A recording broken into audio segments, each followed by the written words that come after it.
What's good, everybody? Your boy Morgan, back again. First time doing a video like this in a minute. But let me get right into it.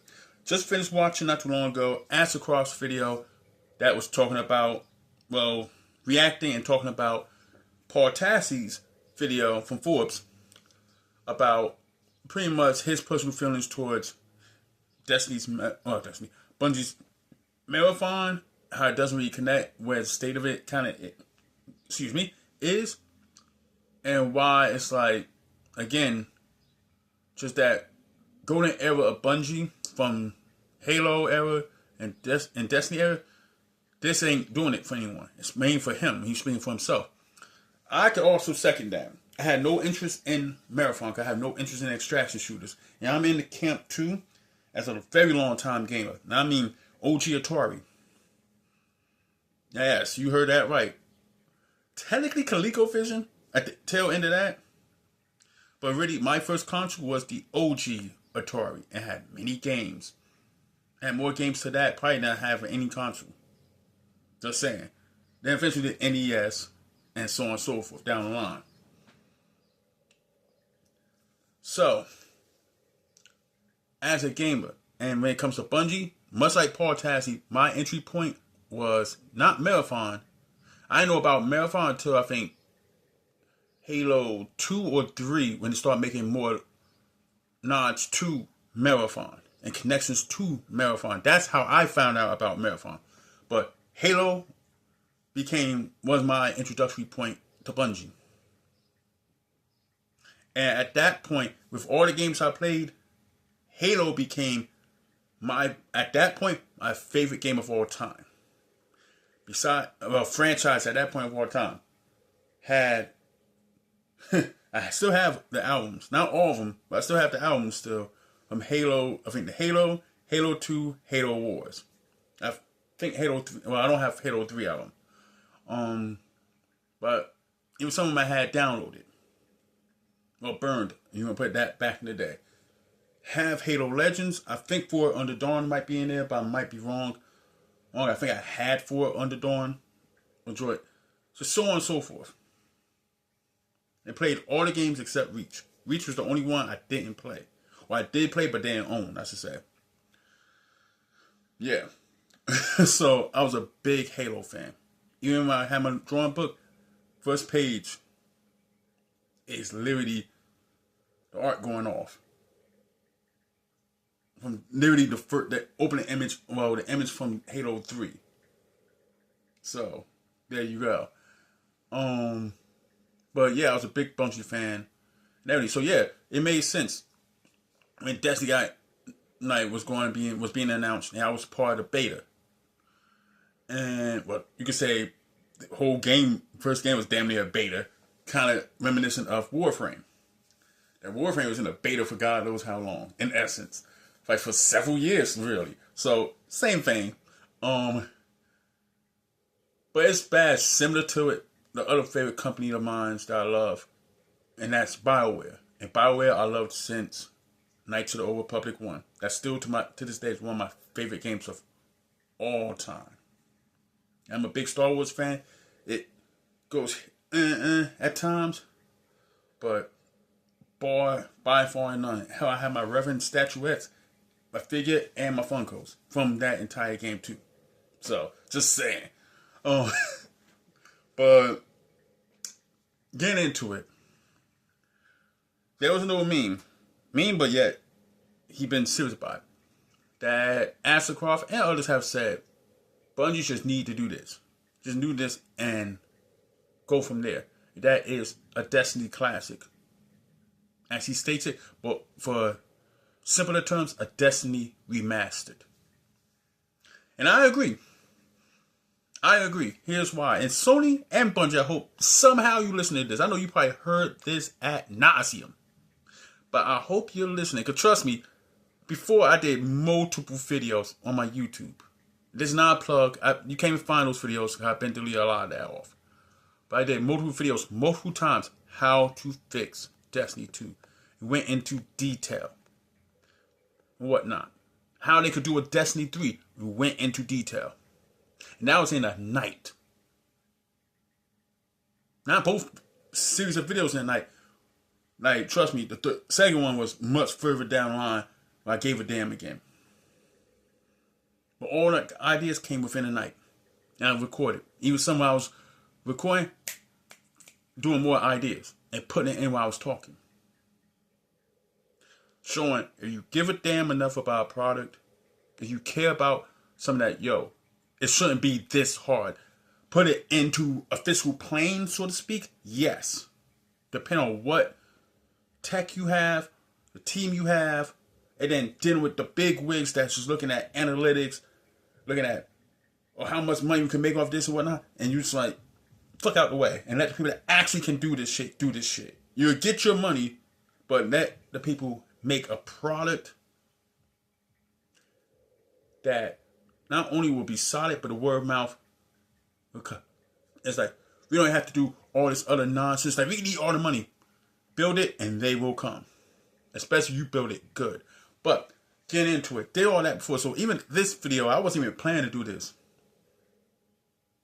But here we are. And that's simply Sony.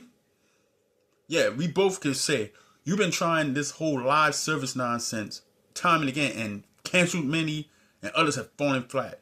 When you should let Bungie cook. Bungie should have never touched Marathon and made an extraction shooter. To spend that much money, that millions of dollars, to put something in a very niche market. Because you can't say, well, and the people that say, well, it's not for everyone, if it's not for you, whatever. No, if Sony wanted money, they saw Bungie as a money maker. They saw something there. You do not put, with all that money and all that investment, you do not put it in something extremely niche that do not and will not have a big enough player base even on the wide universe of gaming. Extraction shooters are a microcosm. That's something you put a little bit of money in and that test some things out to see if there's something that can be made from it. You don't put millions of dollars and a whole bunch of back end, this and that, and a damn studio's life on a very niche thing. When you literally have a multi-million, almost close to multi-billion-dollar asset sitting right there, that all you need is just some TLC. That was bad business. Terrible business. Should have left, we made Marathon from Marathon. Now it's an extraction shooter, but as a FPS, science physics, XPF, and did expand it from there. Even maybe condense the timeline and say, okay, this is the timeline we are going with. This is the actual true timeline, and went from there. And could have made something on a level of Mass Effect, but on a grander scale. Or since Bungie was taking those ideas from Final Fantasy 14 and Warframe, could have made something like Warframe. And that would have been Marathon. And like, oh crap, Marathon's going for this thing. You might deal with no time dilations. Like, okay, you got different paths and blah, blah, blah. You could have made Marathon Bungie's Warframe, but with a bigger budget. And more ideas to span out. And Warframe is already on PC, Xbox, and PlayStation. Now imagine if you have, that's digital extremes. Imagine Bungie doing something similar, but for Marathon in that universe expanding out. Then you would have made money.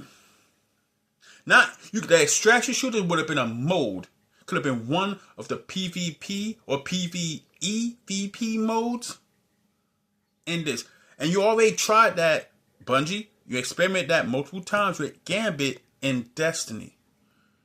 You could have did that as a mode, as one of the premier modes in Marathon. And each mode was a PvEVP style multiplayer modes. Whether it's competitive, extraction shooter, and whatnot, you can have modes just for that. Even have the game, even the solo quote unquote single player game, it's like that everybody's completing objectives and everything, but you can run across teams that you can either help each other or double cross each other or mix them both. It's that type of world.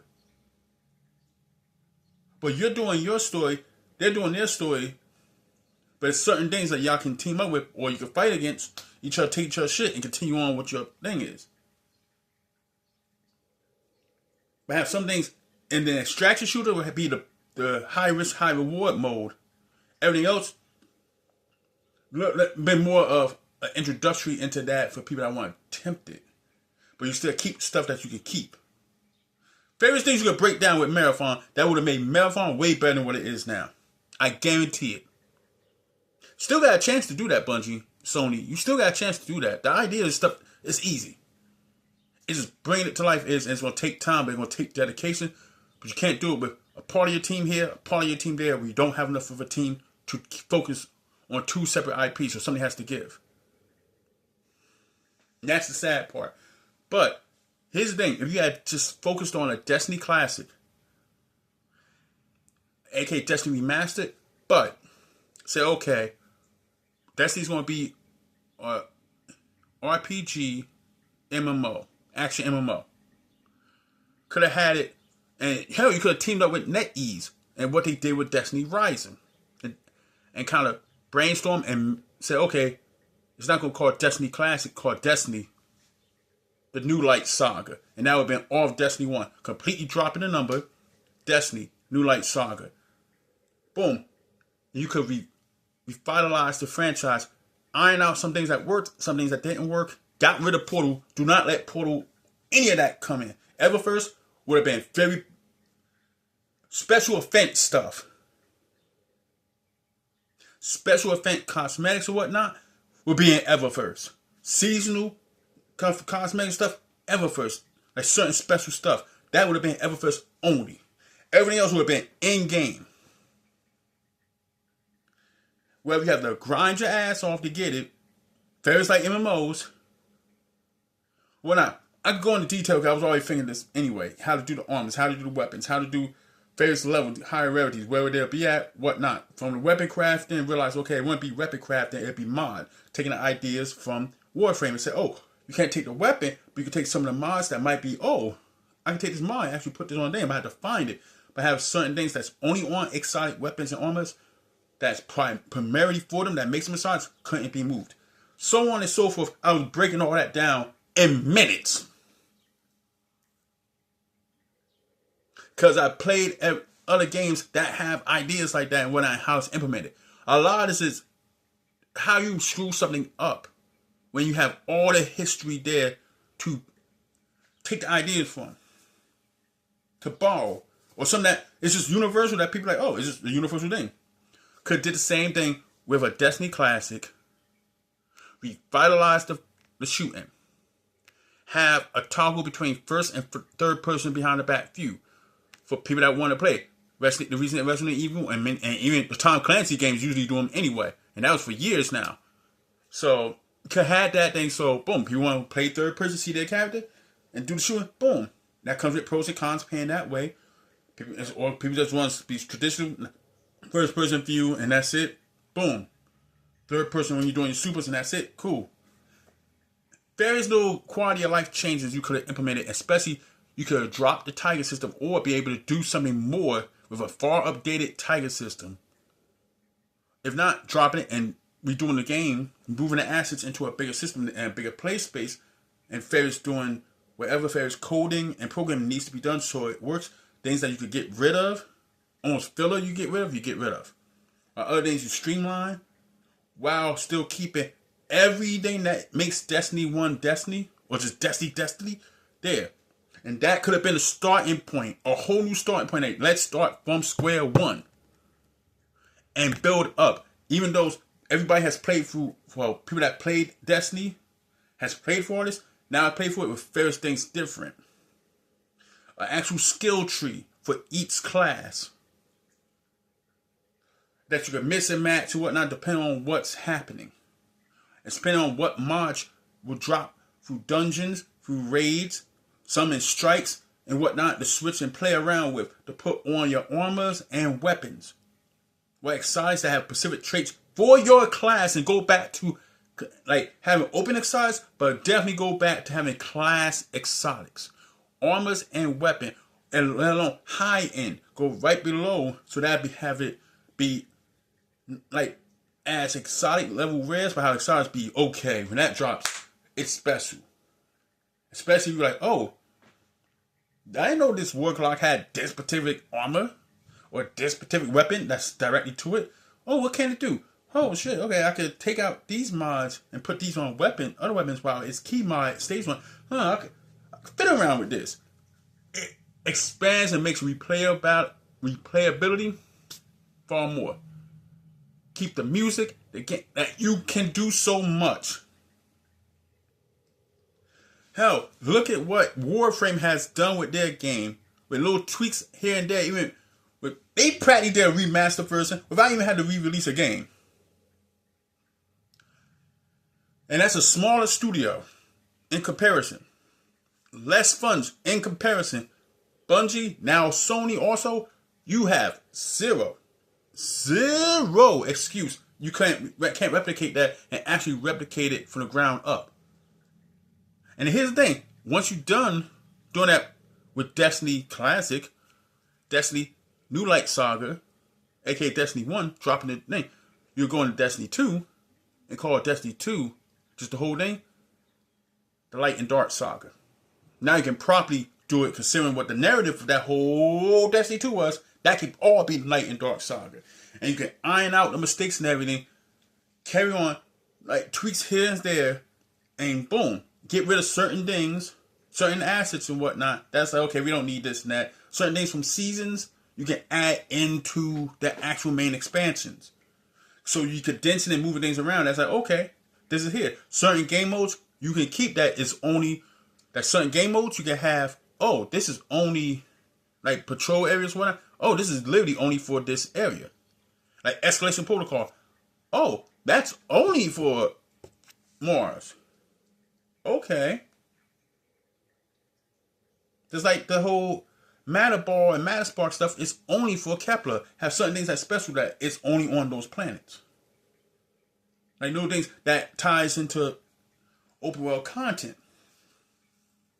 Either that or we contextualize it that, oh, okay, Mars has escalation protocol. And they have, like, oh, the Leviathan has melancholy. Okay. Like you say, you have quarter oryx for the Dreadline. Have certain, not every area, but certain key areas have their own little arena areas for everybody to join in. That they're open world. Go in as a fire team, or randoms can just say, oh, can I join? And there you go. And have Destiny be like, have it in the open world be almost a PvEVP, while you still have your regular PvP modes. It's very possible to do that. And then while all this is happening, you continue working on quote unquote Destiny 3, but it'd be called just Destiny the Fate Saga. And have while you kind of reconfiguring everything with Edge of Fate, Renegades, and so on. In essence, I'm saying go the Final Fantasy 14 route and start over. And build from there.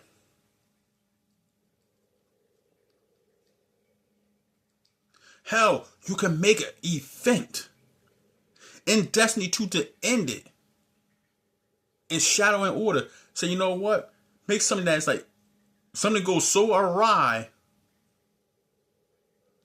You like, we gotta go back to the start. Something gets so bad, we have to go into the corridors of time. And have that by the end of it, you're back in Destiny 1, but you realize something's changed. Realize, oh crap, yeah, you kind of dealt with what was going on with the 9, but it resets everything. You get out the game, but it kind of restarts because you realize, what's going on with you interfering. You can make an event out of it, similar to the final event of the final shape when you had an open event that everybody fought to witness. Imagine that being a setup. Everybody, what the hell just happened? And then it's like, when Destiny comes back, there's a whole, like the servers go down, Final Fantasy 14 thing on 1.0 style, comes back in a year or so, and said, a light was born. And go from there.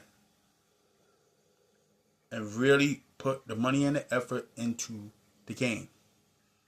And that could be Sony's premiere. Right alongside Warframe, which is multi-platform. And Destiny can be multi-platform too. And it's just like Final Fantasy 14. Then you have the three biggest, at that point, multi-platform RPG MMOs. You could be a space ninja and go ham. You get into your Final Fantasy world and just explore all that, almost in kind of a traditional RPG. MMO. And you have Destiny that's like has more interactiveness in its own right. That's more, okay, you shoot more guns than this one, but you do a little bit of everything but have space magic. It's in essence, it would be almost an MMO version of Mass Effect, so to speak. It'd be more, even more science fiction. But it would be, I'll put it this way. Warframe would be the Star Trek. Destiny could be the Star Wars. While, obviously, Final Fantasy is your Lord of the Rings, your Willow, insert any fantasy aspect. You feel me? There you go. And you see the other two making money, so it's like, Bungie, what's your problem? Sony, what's the problem? This is not even being negative. This is saying, this is a fan, now of gaming, and then some, saying, this should be easy for y'all, for people that have money, people that's in the position y'all are in. All this should be just, how do we do it? Instead of, okay, we gotta look at Steam charts, we gotta look at player analytics, or what will sell the most merch, and like, no. Again, build a quality product. People will come and the word of mouth will go. Especially, you don't make it greedy, you don't make it predatory. The money will come as long as the product is solid and it gives a reason for people to keep coming back. Even if people take a break, play some other games, but no, as soon as that product, in this case a Destiny, because ain't even mention it. Did you feel that? You heard that? I think Safala's calling for us. It's like, you already want to see what the hell is going on. It gives you hype to see what's the next chapter. What's going to be added into this one. All of it, all MMOs run across the whole thing. You got to revitalize something so it don't get too stale or whatnot, but you don't get too far from the formula. Final Fantasy 14 been going through that. And yeah, it's still kicking ass. Warframe went through it. Still kicking ass. But yet, people can always look at those two and say, quality.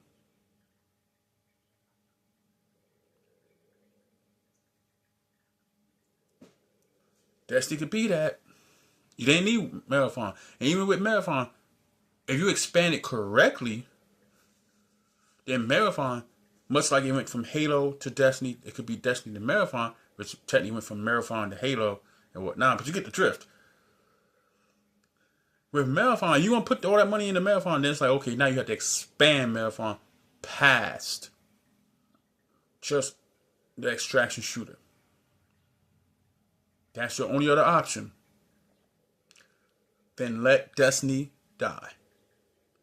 One last hurrah, and the end serves to put all your efforts into Marathon to expand it. Outside the extraction shooter, let that be just a part of mode, but expand it into a PvEVP style of game with various modes from the extraction shooter from competitive PvP, or you want to say PvP, however, you can add on to it and say, damn, this is that. Gambit was the experiment for what Marathon can become. Various modes. Bungie, I just gave you a fucking $1 million idea. And I'm like, why did you start off with that? This is what happens when there's communication and people actually listen and not just hearing each other. So hopefully, either you do something more with Destiny and start it from the ground up and really say, okay, this is our bread and butter. Or you finally give it a proper send-off and then do Marathon. What you didn't get the chance with the OG Marathon, because that was really only on PC. Now, if all the lore that Marathon actually has, I mean the OG Marathon, you can make a game well outside extraction shooter and really go crazy with it, with lore, with stories and whatnot. With an actual universe that expands, you have all that damn lore, multiple timelines. You have to, because this happened and Durandal did this, and really now narrate and say, okay, boom. And do something like, damn, this is what Destiny could have been with more structure, with finances, blah, blah, blah. You have all that. There's no reason it should be just an extraction shooter. But a niche market. If you want to revitalize that market, make something, you got to go outside the grain. So again, it can't be just an extraction shooter. Expand it. Sony, expand Marathon, or reboot Destiny. Unless you're going to give them more than enough money and more than enough team to be able to do both and do it of both of quality, you wanted to make a choice. See? All this was just sitting there, but eventually he took one video and said, okay, let me get this out there. Whether you hear it or not, your prerogative. I'm just doing my side. Y'all take it easy. Sorry for the length, but that's what happens when I decide to pop off and show you how creative I can get. And trust me, I didn't even go nowhere near detail. That's been all in my head when I was talking and doing this video. The only difference is they have money and all this stuff and know how to do it. And this ain't Chat GPT, CPT, or whatever the fuck it's called. This ain't AI. This is all pure, unadulterated creativity. When you give a damn to be creative. AI that shit. Yeah, have a good day.